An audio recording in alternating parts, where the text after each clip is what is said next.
kuatkan hati. Negeri ini memanggilmu kawan. Belajar bergerak berbagi untuk negeri. Guru penggerak majukan pendidikan. Guru penggerak menghamba pada murid. Kreatif rancang pembelajaran. Hargai potensi, tingkatkan prestasi. Lahirkan profil pelajar Pancasila. Belajar bergerak berbagi untuk negeri. Kita menjalin kolaborasi. Belajar bergerak berbagi untuk negeri. Demi bakti pada Ibu Pertiwi.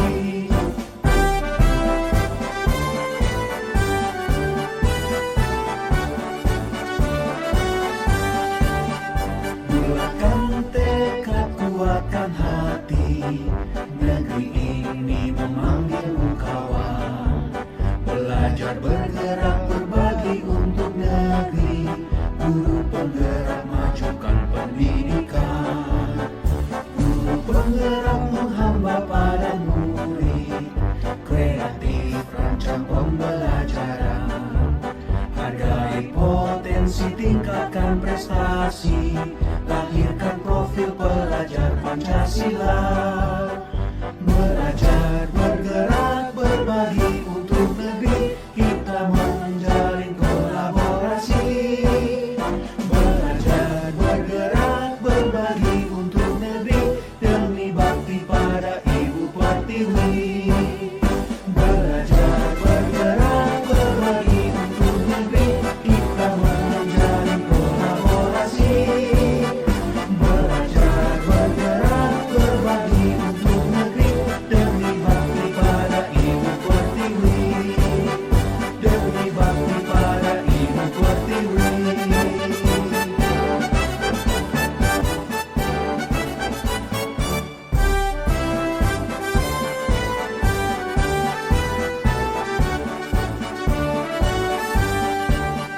Bulatkan tekad, kuatkan hati. Negeri ini memanggilmu kawan. Belajar bergerak berbagi untuk negeri. Guru penggerak majukan pendidikan. Guru penggerak menghamba pada murid. Kreatif rancang pembelajaran. Hargai potensi, tingkatkan prestasi. Lahirkan profil pelajar Pancasila. Belajar bergerak berbagi untuk negeri. Kita menjalin kolaborasi. Belajar bergerak berbagi untuk negeri. Demi bakti pada Ibu Pertiwi.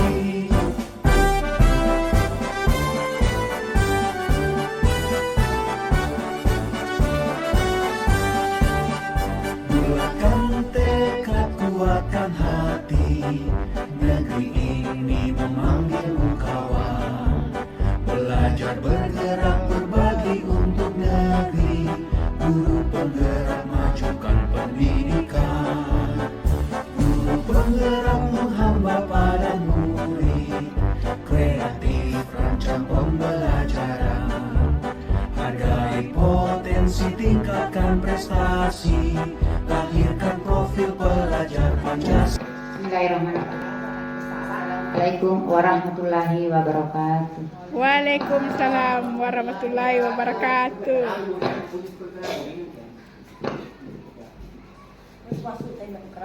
Alhamdulillahirrahmanirrahim. Wassalatu wassalamu ala asrafil anbiya wal mursalin Sayyidina Muhammadin wa ala alihi washabihi ajmain, amma ba'd. Pertama-tama yang saya hormati Bapak Calon Guru Penggerak dan Bapak Ibu Guru SD 216 dan orang tua siswa yang saya hormati pula.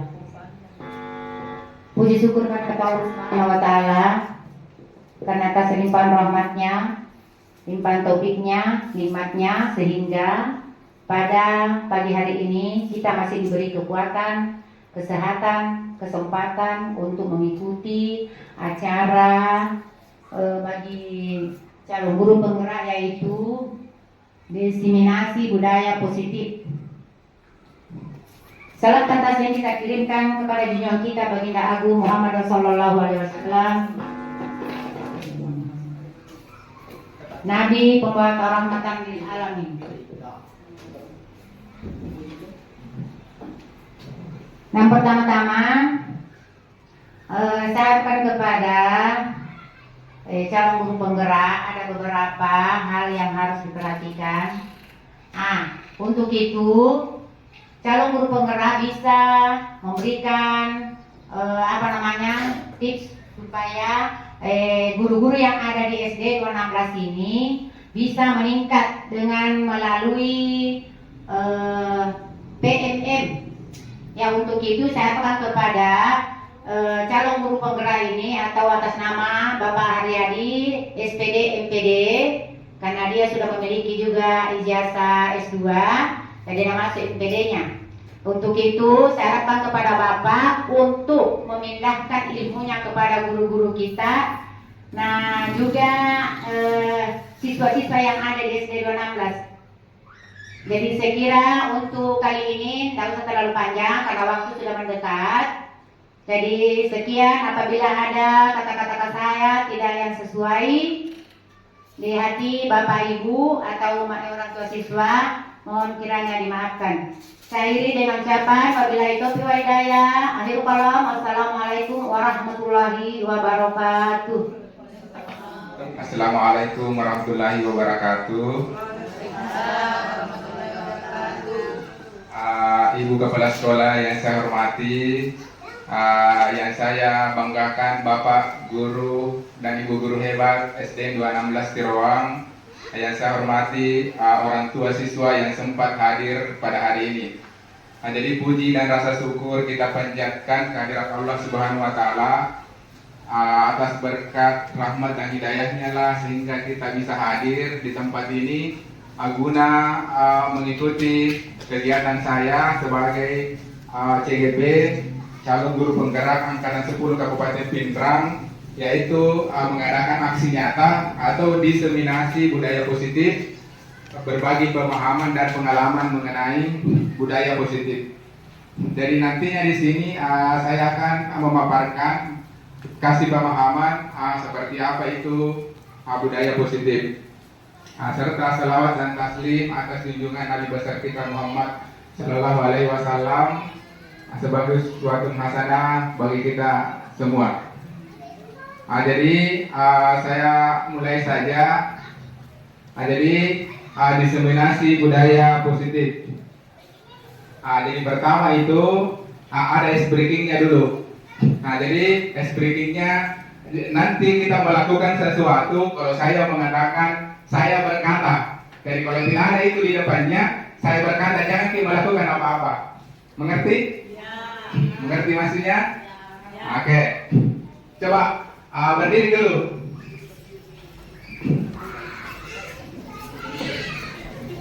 Karena berdiri kan belum tidak ada yang saya berkata. Jadi nanti kita melakukan sesuatu kalau ada di depannya saya berkata. Oke? Saya berkata, silakan berdiri dulu. Coba angkat tangan kanan. Jangan angkat tangan kanan, silakan dulu. Silakan dulu karena tidak ada saya berkata. Oke? Saya berkata, angkat tangan kanan. Angkat tangan kanan. Coba turunkan. Saya berkata, turunkan tangan kanan. Coba tepuk tangan untuk kita semua. Oke, saya berkata, silakan duduk kembali. Oke. Jadi sudah lanjut. Jadi sudah tadi ice breakingnya. Jadi yang pertama itu disiplin positif dan nilai-nilai kebajikan universal. Pertama ada teori kontrol. Teori kontrol itu Ini miskonsepsi tentang makna kontrol. Jadi pertama itu ilusi guru mengontrol murid. Yang kedua, ilusi bahwa semua penguatan positif, efektif, dan bermanfaat. Yang ketiga, ilusi bahwa kritik dan membuat orang merasa bersalah dapat menguatkan karakter. Yang keempat, ilusi bahwa orang dewasa memiliki hak untuk memaksa. Jadi berikutnya ada perubahan paradigma. Pertama, stimulus respon, yaitu realitas kebutuhan itu kita sama. Yang kedua, teori kontrol, itu realitas kebutuhan kita berbeda. Jadi ini perbedaannya antara stimulus respon dengan teori kontrol. Kalau stimulus respon, berarti semua orang melihat hal yang sama. Tapi kalau teori kontrol, berarti setiap orang memiliki gambaran yang berbeda. Berikutnya, kalau stimulus respon, kita mencoba mengubah orang agar berpandangan sama dengan kita. Tapi kalau teori kontrol, kita berusaha memahami pandangan orang lain. Stimulus respon, perilaku buruk dilihat sebagai suatu kesalahan.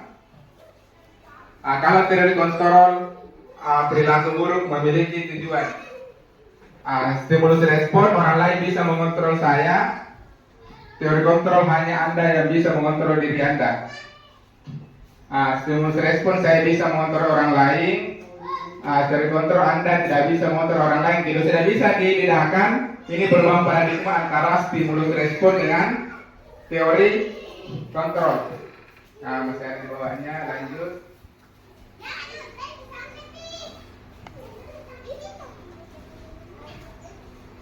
Makna disiplin. Kebanyakan orang menghubungkan kata disiplin dengan tata tertib atau peraturan dan hukuman, sehingga kita cenderung menghubungkan kata disiplin dengan ketidaknyamanan. Jadi disiplin diri adalah perilaku yang dapat membuat seseorang menggali potensinya menuju sebuah tujuan mulia, sesuatu yang dihargai dan bermakna.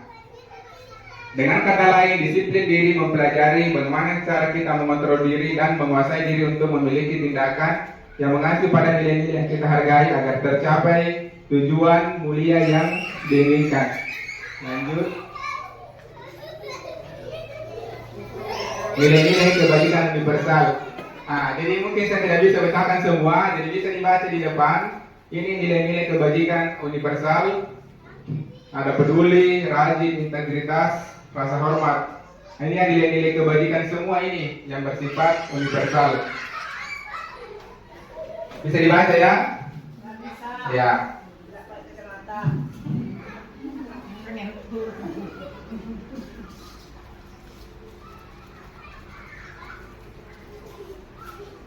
Jadi kembali lagi di profil pelajar Pancasila. Ada yang masih ingat ada berapa dimensi di profil pelajar Pancasila? Ada berapa lagi profil pelajar Pancasila? 6 atau 5? Jadi pertama, beriman dan bertakwa kepada Tuhan Yang Maha Esa dan berakhlak mulia. Yang kedua, mandiri. Yang ketiga, bernalar kritis. Yang keempat, berkebinekaan global. Yang kelima, bergotong royong. Keenam, kreatif. Jadi ada 6 profil, ada 6 dimensi di profil pelajar Pancasila. Lanjut, yang kedua, teori motivasi. Jadi di teori motivasi ini ada hukuman dan penghargaan. Coba menurut tak seperti apa itu hukuman?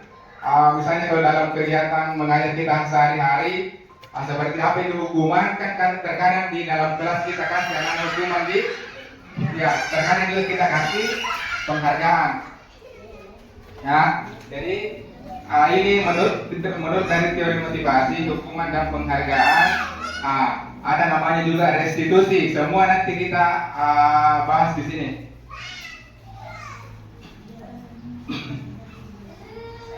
Teori motivasi.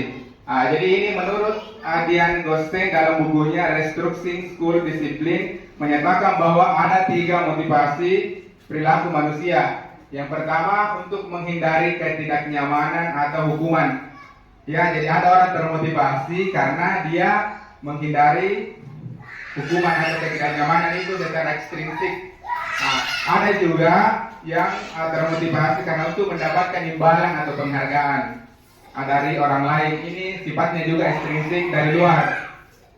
Nah, yang ketiga, untuk menjadi orang yang mereka inginkan dan menghargai diri sendiri dengan nilai-nilai mereka, percaya dia termasuk intrinsik semotivasi apakah aku.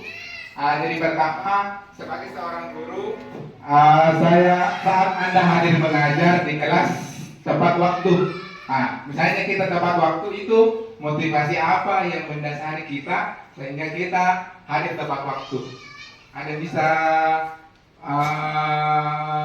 berpendapat? Ya, apa yang memotivasi kita? Misalnya sebagai seorang guru, jika kita hadir mengajar di kelas tepat waktu, kira-kira apa yang memotivasi kita? Kerinduan sama siswa. Ya, ada yang menjawab kerinduan sama siswa. Jadi dia rindu sama siswanya. Apalagi? Dengan tanggung jawab. Ya, tanggung jawab. Jadi apakah Anda datang tepat waktu karena tidak ingin ditegur oleh atasan Anda? Nah, karena ada juga seperti itu ya. Ini intrinsik dari luar karena dia tak datang tepat waktu karena dia tidak ingin ditegur oleh atasan dan kemudian mendapat surat peringatan. Nah, ada juga dia ingin mendapatkan pujian.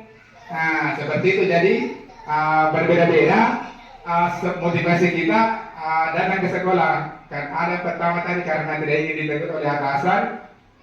Ada juga karena dia ingin mendapat pujian. Belum yasen mesti talus digolangnya. Ya, jadi ada dan mendapat penghargaan sebagai karyawan guru berprestasi. Nah, sudah dua ini toh. Berikutnya, ini karena ada Anda datang tepat waktu karena ingin menjadi orang yang menghargai waktu, menghargai diri Anda sendiri sebagai teladan bagi murid-murid Anda, karena Anda percaya tindakan Anda sebagai guru akan dicontoh oleh murid-murid Anda. Jadi yang mana di sini alasannya kira-kira yang bagus? Yang pertama, kedua atau ketiga? Bukan, yang ketiga itu karena memang kita menghargai waktu sebagai teladan, sebagai contoh bagi murid-murid kita. Nah itu, jadi yang pertama tadi dia tepat waktu karena tidak mau ditegur sama atasannya. Yang kedua, dia datang tepat waktu karena mau dipuji. Yang ketiga, dia datang tepat waktu karena dia memang menghargai waktu, karena dia mau menjadi teladan, dia mau menjadi panutan di dalam kelas. Jadi yang mana tadi di sini yang bagus, motivasinya yang bagus. Yang ketiga ya. Yang ketiga itu. Oke.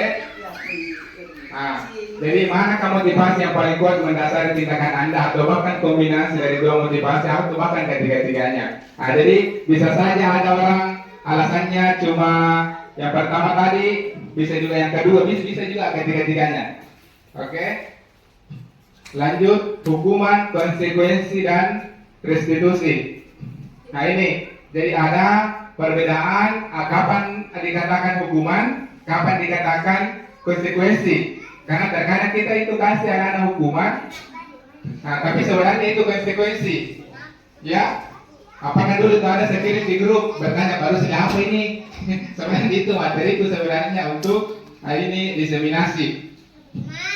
Kalau misalnya ada anak-anak datang terlambat, kira-kira kita kasih ucapan peringatan itu seperti apa? Bertanya dulu. Ya. Kenapa terlambat? Ya, itu kalau bertanya dulu bagaimana terlambat berarti itu masuk di restitusi karena tidak ada tindak lanjutnya dong kita mau apa. Jadi kalau kita kasih sesuatu yang berhubungan dengan tindakannya berarti dia konsekuensi. Tapi kalau kita kasih saja tapi tidak ada hubungannya berarti dia hukuman. Misalnya terlambat tapi kita suruh lari keliling lapangan misalnya 20 kali. Nah itu termasuk hukuman atau jadi kita mau membedakan antara hukuman dan konsekuensi, yang mana termasuk hukuman, yang mana termasuk konsekuensi. Nah, jadi kita bisa baca di sini ya. Baca di situ yang mana penjelasannya konsekuensi sama apa namanya konsekuensi dengan hukuman. Nah, bagaimana caranya membedakan yang mana hukuman, yang mana konsekuensi. Nah, bisa dibaca-baca dulu itu untuk membedakan antara konsekuensi dengan hukuman. Nah, seperti ini yang ada di layar, mencatat 100 kali di dalam buku kalimat, saya tidak akan terlambat lagi karena terlambat ke sekolah. Itu mau diidentifikasi ya, itu hukuman atau konsekuensi. Nah, tapi ini ada saya bagikan kertas, nanti dijawab apa termasuk hukuman atau konsekuensi. Nah, coba di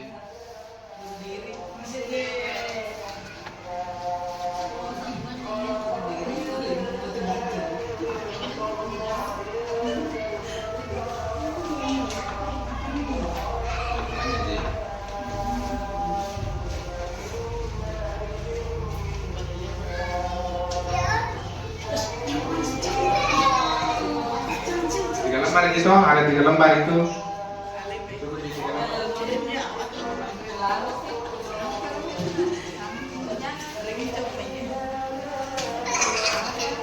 Sudah?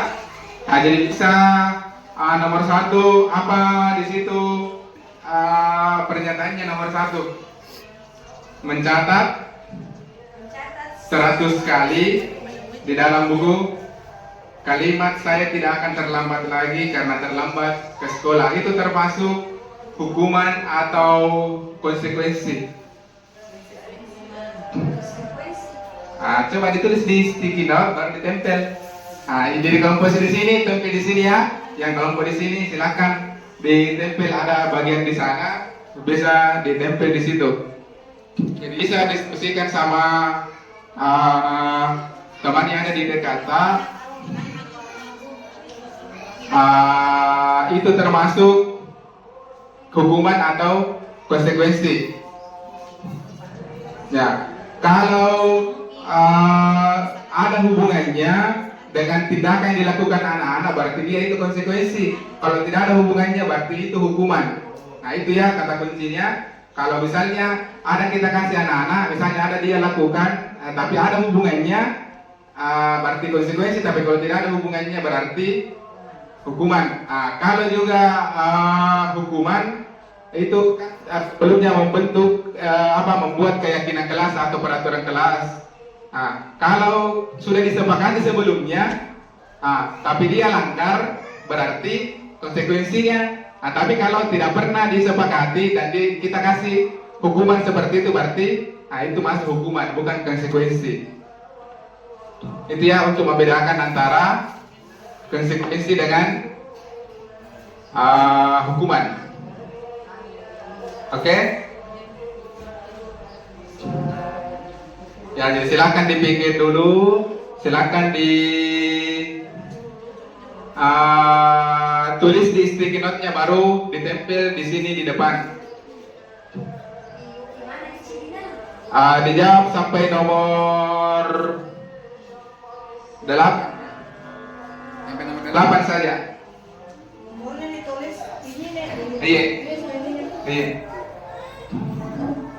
1 konsekuensi. Ya, 1 hukuman kah, 2 konsekuensi. 4 konsekuensi kah. Di bawah di cinta di sama. Ya.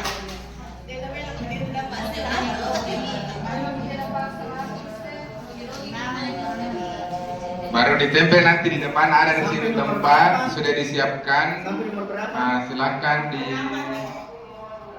ditempel.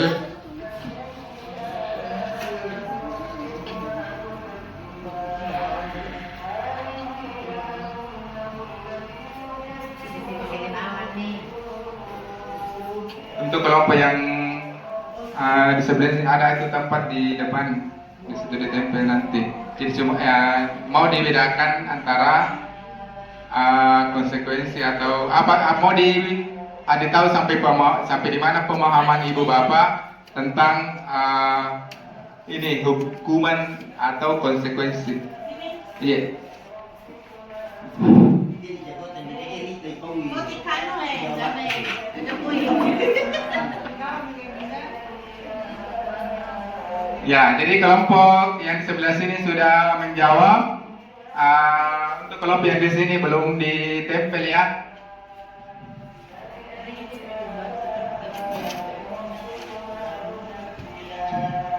Ini bisa.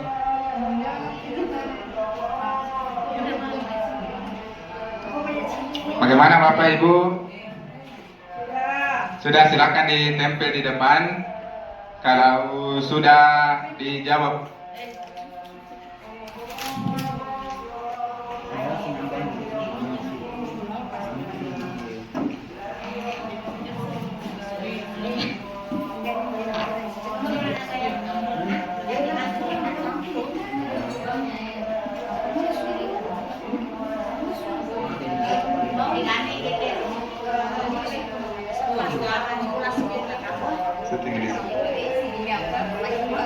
Tidak apa-apa Ji, biar satu tempat saja. Ya. Biar satu kertas.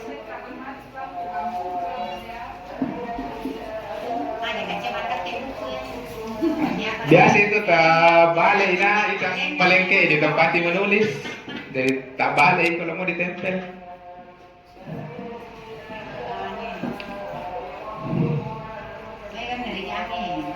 Nah, jadi sudah ya. Jadi terima kasih Bapak Ibu sudah menjawab, sudah menempel, sudah ditempel di depan hasil kerja kelompoknya untuk membedakan antara hukuman atau konsekuensi. Jadi untuk yang pertama, apa tadi disebut yang pertama?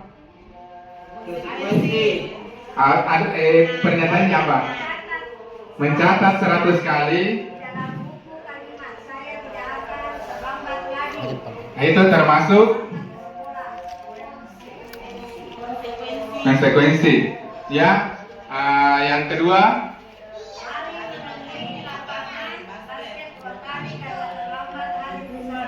apa itu? Hukuman. Jadi lari terlambat, lari mengelilingi lapangan, basket 2 kali karena terlambat hadir di sekolah. Apa alasannya Bapak Ibu sehingga berkesimpulan kalau itu adalah hukuman bukan konsekuensi? Tidak ada hubungannya. Nah, tidak ada hubungannya tuh antara terlambat dengan lari. Kecuali pelajaran olahraga, dia terlambat disuruh lari. Nah, itu ada hubungannya, berarti masuk ke konsekuensi. Nah, seperti itu ya untuk membedakan antara hukuman dan konsekuensi. Mengerti sampai di sini Bapak Ibu? Nah, jadi itu yang kita lakukan di kelas, di sekolah, sudah kita bisa bedakan tuh, oh ternyata hukuman paling ini aku lakukan, oh ternyata konsekuensi paling ini aku lakukan. Nah, seperti dia. Berikutnya apa lagi di situ? Membersihkan coretan yang dibuatnya di meja tulis. Nah, itu termasuk hukuman atau konsekuensi. Nah, konsekuensinya karena ada di hubungannya toh. Nah, sudah ada coret-coret, disuruh lagi bersihkan. Berarti ada di hubungannya. Kecuali sudah coret-coret, disuruh lari di luar. Berarti bukan konsekuensi itu, tapi hukuman. Apalagi selanjutnya? Untuk pertanyaan berikutnya.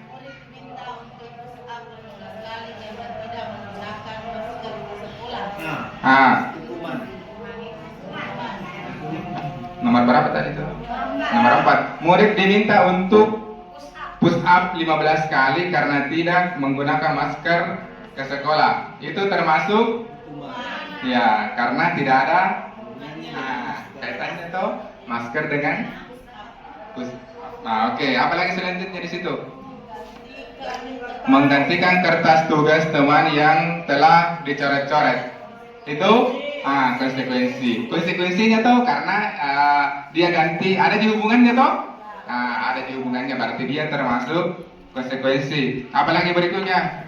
Berjemur di lapangan basket pukul 12 siang karena ngobrol dengan teman. berjemur di lapangan basket pukul 12.00 siang karena mengobrol dengan temannya. Konsekuensi atau hukuman? Hah? Hukuman karena dia mengobrol sama temannya, tidak ada hubungannya dengan berjemur di lapangan. Nah, berikutnya murid diminta bertelanjang kaki sepanjang hari karena tidak menggunakan sepatu warna hitam sesuai peraturan sekolah. Konsekuensi. Hah? Konsekuensi. Konsekuensi atau hukuman? Konsekuensi. Karena tidak pakai sepatu. Tidak pakai sepatu, bertelanjang kaki. Telanjang kaki, iya. Ya. Hah? Konsekuensi menurut saya. Murid diminta bertelanjang kaki sepanjang hari karena tidak menggunakan sepatu warna hitam sesuai peraturan. Konsekuensi atau hukuman? Coba bisa kasih yang menjawab konsekuensi bisa menjelaskan apa pandangan atau apa? Kalau saya konsekuensi, kenapa? Karena sesuai dengan sudah ada peraturan sebelumnya, Ya. tidak boleh, harus memakai sepatu hitam. Ya. Sudah ada kesepakatan sebelumnya, ya. Ya. Kalau yang hukuman?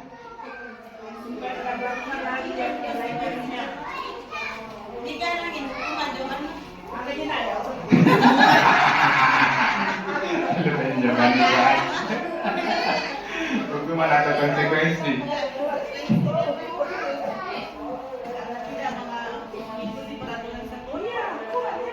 Jadi konsekuensinya itu telanjang kaki sepanjang hari kan peraturannya memang. Kalau saya kalau konsekuensi ada hubungannya dengan supaya dia tidak lakukan lagi kedua kalinya. Iya. Lagi tuh. Konsekuensi apa tadi Pak Rusli? Kalau saya, karena Konsekuensi juga nih? Konsekuensi. Kalau hukuman Konsekuensi menambah coba deh. Konsekuensi menambah pada kembali tadi pertamanya hukuman tapi ke konsekuensi lagi. Lalu jawabannya ya oke. Jadi yang berikutnya berdiri di depan kelas sambil mengangkat kaki satu karena tidak bisa menjawab pertanyaan. hukuman, Hah? hukuman, Hukuman atau konsekuensi? hukuman. Ya, karena tidak ada nih hubungannya. Tidak kaitan dengan angkat kaki. Oke, jadi saya kira Bapak Ibu sudah bisa membedakan antara hukuman dan konsekuensi. Jadi nanti ke depannya pemahaman lagi sudah bertambah tentang bisa membedakan antara hukuman dan konsekuensi. Selanjutnya, ya, tepuk tangan untuk kita semua. Oke. Jadi lanjut. Nah, setuju Anda dengan pernyataan berikut? Itu tentang penghargaan ya, pernyataan Al-Bikor tentang penghargaan. Ini setuju Anda dengan pernyataan berikut? Penghargaan itu tidak efektif. Setuju atau tidak?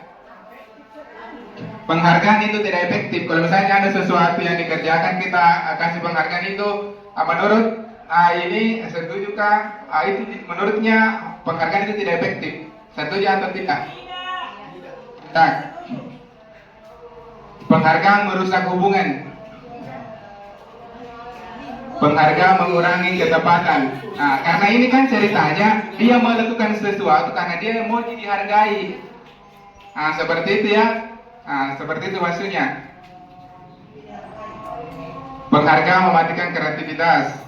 Nah, jadi maksudnya ini kurang kreatif karena dia hanya mau dihargai, mau jadi puji, mau dibilang gitu, seperti itu ya, bukan dari dalam, mau ekstrinsik ya, penghargaan menghukum. Itu restitusi. Sebagai seorang guru kita murid melakukan kesalahan, tindakan mana yang Anda lakukan? Nah, ini restitusi ya. Kita masuk lagi di restitusi karena sudah tadi konsekuensi, hukuman, restitusi lagi. Apakah Bapak Ibu sudah pernah melakukan restitusi di kelas? Kalau misalnya ada anak-anak yang melanggar aturan, ya, ada di situ restitusi. Seperti apa yang kita lakukan? Adit yang bagian ketiga tadi di kolom. Adit yang kolom yang satu ya, itu restitusi itu. Baru kita masuk di restitusi. Jadi ada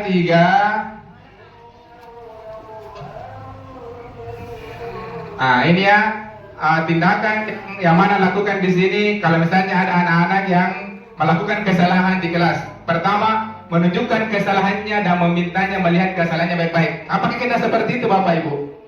Di dalam kelas kalau misalnya ada anak-anak berbuat kesalahan, kita tunjukkan kesalahannya dan memintanya untuk melihat kesalahannya baik-baik. Tidak langsung ini dihukum misalnya, tapi kita tunjukkan baik-baik, minta kemudian kesalahannya baik-baik, dipanggil baik-baik itu anak-anak. Nggak langsung, maksudnya ditanya-tanya baik-baik dulu, nggak langsung dihukum saja. Kan kadang-kadang begitu toh, tidak ditanya-tanya dulu, kenapa dia begini nak, kenapa dia begini, langsung dihukum saja. Restitusi tidak seperti itu. Kalau restitusi, seperti ini. Yang kedua, mengatakan kamu seharusnya tahu bagaimana kamu seharusnya bertindak. Itu ya. Berikutnya, mengingatkan murid Anda akan kesalahannya yang sama di waktu sebelumnya. Jadi kita ingatkan anak-anak kita kalau kesalahannya sudah, maksudnya kesalahannya yang sama pada waktu sebelumnya. Pura ini biasanya terlambat, terlambat sih. Pura ini biasa ya lo lagi terlambat kisnya. Itu ya diingatkan sama anak-anak kalau sudah pernah melakukan kesalahan tersebut. Seperti itu tidak kamu lakukan. Jadi ini restitusi ya, mengkritik dan mendiamkannya. Restitusi adalah proses menciptakan kondisi bagi murid untuk memperbaiki kesalahan mereka sehingga mereka bisa kembali pada kelompok mereka dengan karakter yang lebih kuat. Ini menurut Goldstein pada tahun 2004. Restitusi juga adalah proses kolaboratif yang mengajarkan murid untuk mencari solusi untuk masalah dan membantu murid berpikir tentang orang seperti apa yang mereka inginkan dan bagaimana mereka harus memperlakukan orang lain. Ciri-ciri restitusi. Restitusi bukan untuk menebus kesalahan, namun untuk belajar dari kesalahan. Restitusi memperbaiki hubungan. Restitusi adalah tawaran, bukan paksaan. Restitusi menuntut untuk melihat ke dalam diri. Restitusi mencari kebutuhan dasar yang mendasari tindakan. Restitusi fokus pada karakter, bukan tindakan. Restitusi menguatkan. Restitusi fokus pada solusi. Restitusi mengembalikan murid yang berbuat salah pada kelompoknya. Yang ketiga, keyakinan kelas. Sampai itu Adam, baru yang ketiga. Keyakinan kelas. Sudah pernah ada Bapak Ibu yang membuat keyakinan kelas di kelas tak? Belum ya. Jadi itu membuat keyakinan kelas, kita membuat kesepakatan. Misalnya seperti ini ya. Jadi anak-anak dikasih kertas, apa-apa kesepakatan yang dibuat di dalam bisa ditempel di kertas supaya kita sama-sama sepakati keyakinan kelas. Apa itu keyakinan kelas?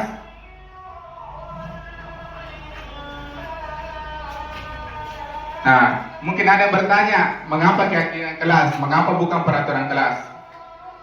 Beda ya, peraturan kelas dengan keyakinan kelas. Tapi kenapa yang dipakai itu keyakinan kelas, ini bukan peraturan kelas? Mengapa kita memiliki peraturan tentang penggunaan helm pada saat mengendarai kendaraan roda 2 motor?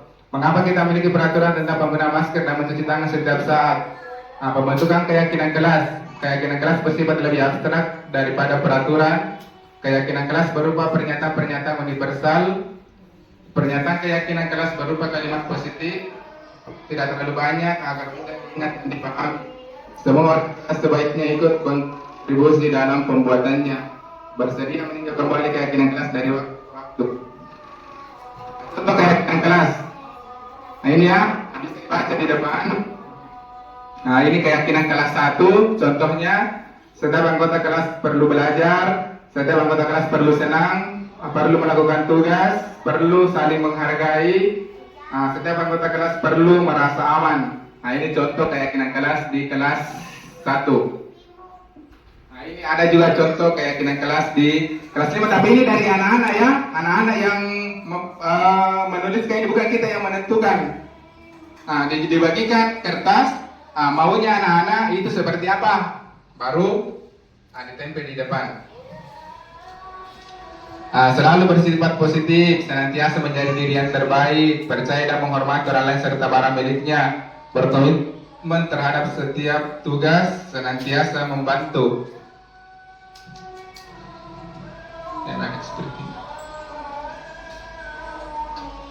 Berikutnya kebutuhan dasar manusia.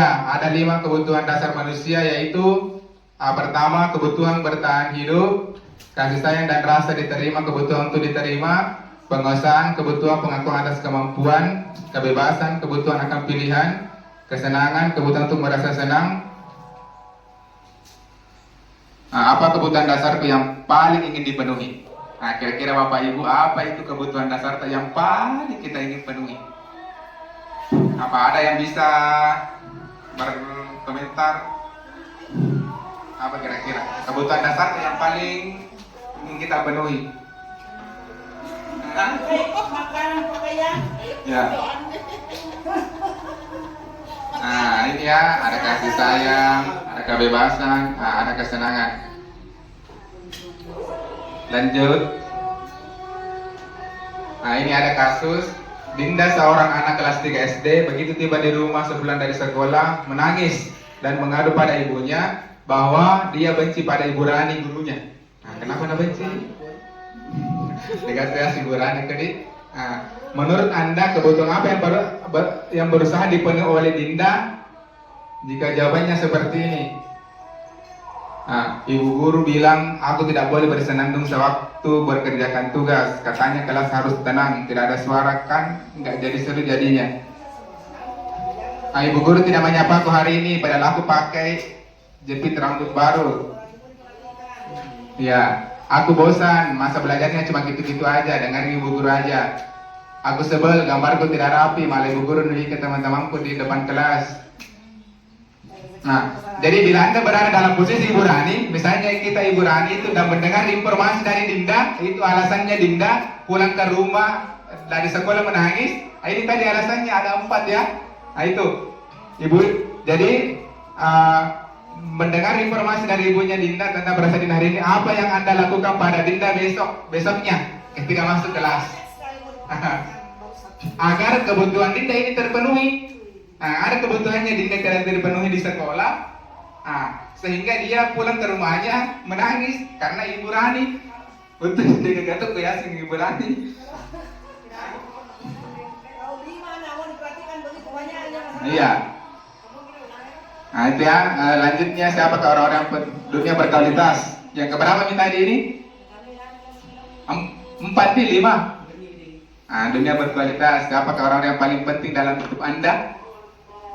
Dunia berkualitas. Dunia berkualitas adalah tempat khusus dalam pikiran Anda yang menyimpan representasi dari semua yang Anda inginkan. Berisi orang-orang, hal-hal, dan atau apa saja yang terbaik dalam hidup Anda yang membuat Anda merasa bahagia dan terpenuhi kebutuhan dasar Anda.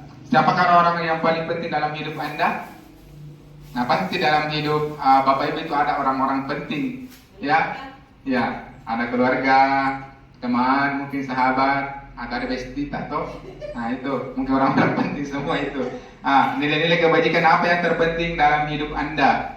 Ada tadi juga nilai-nilai kebajikan. Kalau Anda menjadi orang yang ideal, karakter atau sifat apa yang Anda inginkan ada pada diri Anda? Apa pencapaian Anda yang paling Anda banggakan? Coba apa pencapaian Anda yang sampai saat ini yang paling Bapak Ibu banggakan? Pencapaian tak? Mungkin lulus ASN ya. Itu pencapaian yang paling tinggi. Apa pekerjaan ideal bagi Anda? Ceritakan bagian perjalanan hidup Anda di mana Anda merasa itulah puncak apa yang paling bermakna dalam hidup Anda. Gambaran dunia berkualitas adalah unik dan spesifik. Jika Anda bisa hidup di dunia berkualitas, Anda akan sempurna, tapi sayangnya Anda tidak bisa tinggal di sana. Posisi kontrol, 5 posisi kontrol. Jadi ada 5 posisi kontrol. Pertama itu penghukum. Seorang penghukum bisa menggunakan hukuman fisik maupun verbal. Orang-orang yang menjalankan posisi penghukum senantiasa mengatakan bahwa sekolah memerlukan sistem atau alat yang dapat menekan murid-murid lebih dalam lagi. Guru-guru yang menerapkan posisi penghukum akan berkata, patuhi aturan saya atau awasi. Kamu selalu kerja salah, selalu. Pasti ada yang selalu terakhir selesai. Guru seperti ini senantiasa percaya bahwa ada satu cara agar pembelajaran bisa berhasil, yaitu cara dia. Mungkin Bapak Ibu pernah juga di kelas patuhi aturan saya. Pokoknya harus dipatuhi itu. Terkadang juga kita katakan sama anak, kamu selalu saja salah. Bahkan memang pernah begitu di ibadah dengar nak tulis salah lemah aja sesok. Itu di posisi kontrol itu kita masuk di penghukum itu. Yang kedua, pembuat rasa bersalah. Ini posisi kontrol selalu membuat anak-anak merasa bersalah. Pada posisi ini biasanya guru akan bersuara lebih lembut. Pembuat rasa bersalah akan menggunakan keheningan yang membuat orang-orang lain merasa tidak nyaman, bersalah atau rendah diri. Kata-kata yang keluar dengan lembut akan seperti, ibu sangat kecewa sekali dengan kamu. Lembut dia katakan sama anak-anak, tapi anak-anak merasa bersalah. Beberapa kali Bapak harus memberitahu kamu ya, gimana coba kalau orang tua kamu tahu kamu berbuat begini. Di posisi ini murid akan memiliki penilaian diri yang buruk tentang diri mereka. Murid merasa tidak berharga dan telah mengecewakan orang-orang disayanginya. Yang ketiga, posisi kontrol. Yang ketiga itu teman. Posisi teman pada guru bisa negatif ataupun positif. Positif di sini berupa hubungan baik yang terjalin antara guru dan murid. Guru di posisi teman menggunakan hubungan baik dan humor untuk mempengaruhi seseorang. Mereka akan berkata, ayo bantulah demi Bapak ya. Ayo ingat tidak bantuan Bapak selama ini. Ya sudah, kali ini tidak bisa Bapak, nanti Ibu bantu bereskan. Hal negatif dari posisi teman yang mungkin timbul adalah murid hanya akan bertindak untuk guru tertentu dan tidak untuk guru lainnya. Murid akan tergantung pada guru tersebut. Jadi ini adalah contoh video restitusi yang dilakukan di kelas pada anak-anak yang terlambat ke sekolah. Oke, selamat menonton ya.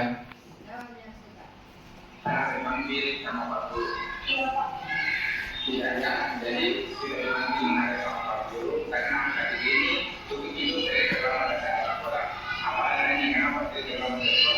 jaga adikku dan membantu rumah Pak.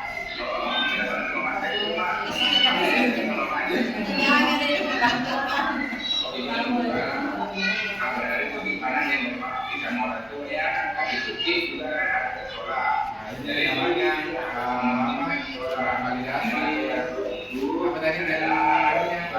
restitusi. Yang pertama Menstabilisasi identitas. Sudah tadi, sekarang Menstabilkan identitas. yang kedua memvalidasi yang salah. Kenapa adanya alasannya?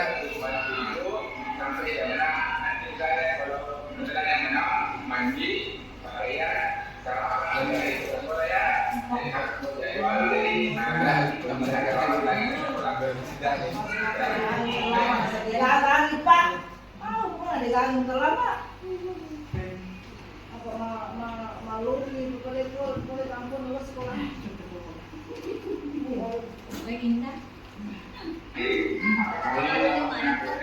Siswa yang selalu sering mengganggu temannya. Sebenarnya orangnya tidak begitu kita pilih aja.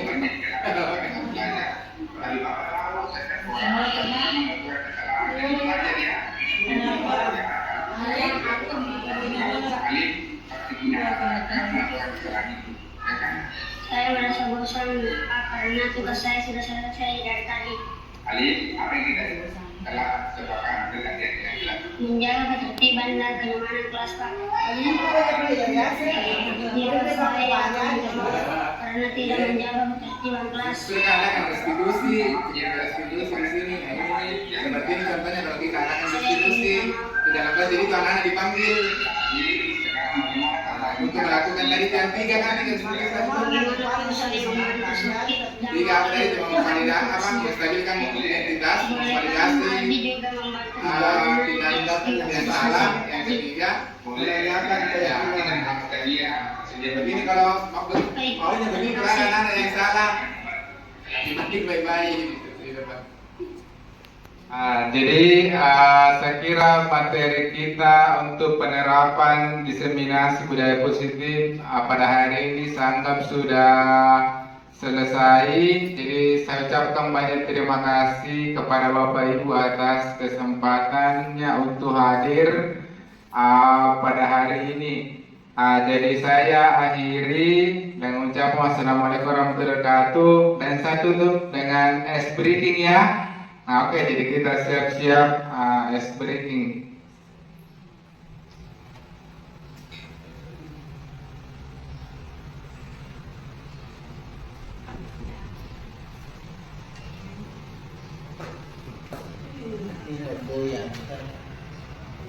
Ya ini milik kedua. Tak pundak-pundak ni.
Assalamualaikum warahmatullahi wabarakatuh.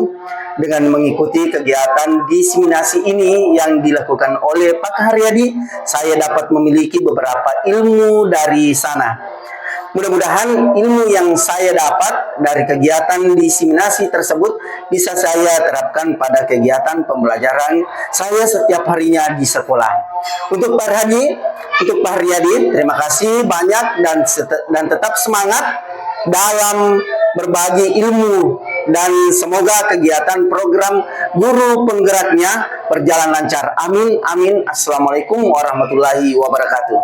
Waalaikumsalam warahmatullahi wabarakatuh.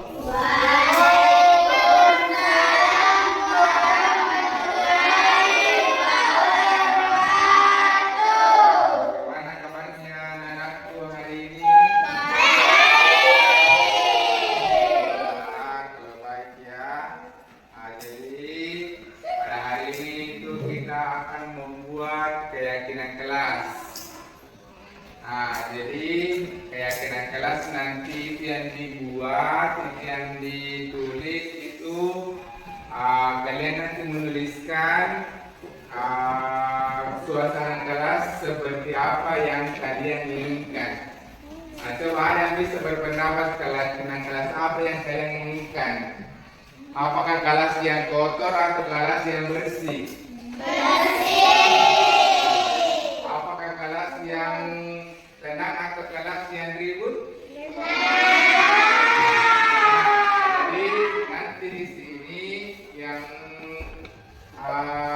kita buat kayak kelas dituliskan di situ di kertas sticky note-nya, suasana kelas seperti apa yang kalian inginkan. Coba ditulis suasana kelas yang seperti apa yang kalian inginkan. Jadi kalau sudah ditempel di sini ya di depan, nanti kita sama-sama membacakan keyakinan kelas, suasana kelas yang seperti apa yang kalian inginkan.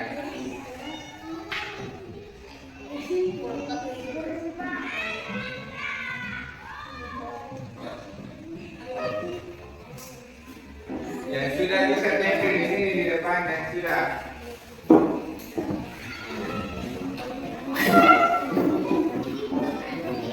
Yang satu-satu, yang satu-satu.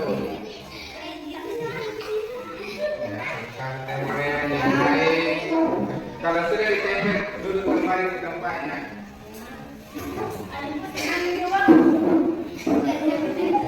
Apa ini ya?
Jadi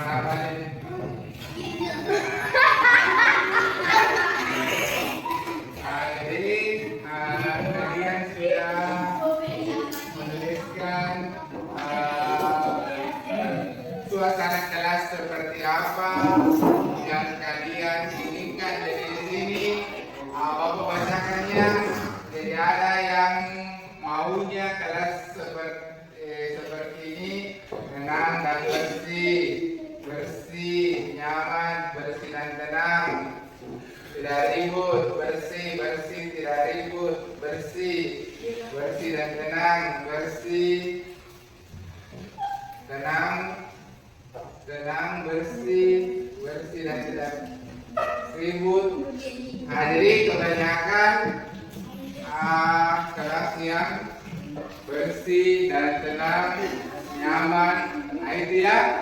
Oke, jadi kita telah membuat keyakinan kelas. Semua sudah menuliskan apa-apa yang kalian inginkan di kelas ini. Jadi untuk pembuatan keyakinan kelas kita saya kira sudah cukup. Saya akhiri dengan ucapan wassalamualaikum warahmatullahi wabarakatuh.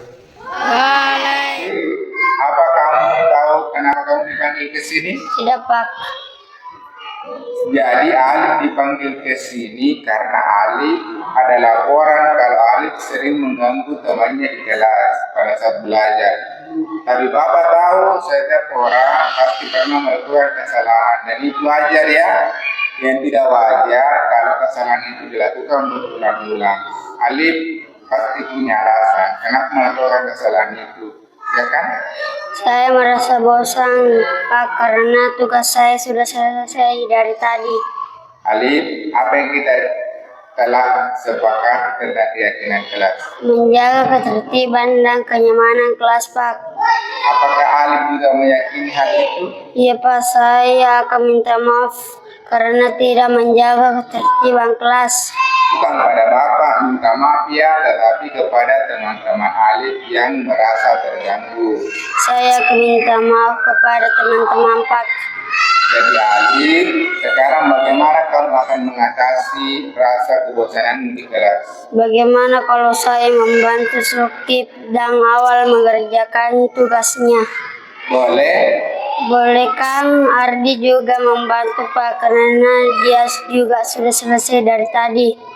Boleh, tapi tanya dulu Ardina apakah dia bersedia membantu. Baik, Pak. Terima kasih. Iya, silakan kembali ke kelasnya. Sukip, apa kamu tahu kenapa dipanggil sama Pak Guru? Iya, Pak. Tidak ya, jadi kita dipanggil menghadap sama Pak Guru karena akhir-akhir ini Sukip itu sering terlambat datang ke sekolah. Apa alasannya kenapa sering terlambat ke sekolah? Kujaga adikku dan kubantu mamaku, Pak. Oh, kita bantu mama di rumah. Iya, Pak. Apa yang dibantukan mamanya? Membantu menjual, Pak. Oh, ibunya menjual. Pak. Berarti Sukip anak yang berbakti sama orang tua ya. Tapi Sukip juga kan harus ke sekolah. Jadi Sukip juga harus mementingkan sekolah. Membantu orang tua itu adalah kewajiban. Tapi Sukip juga harus ke sekolah.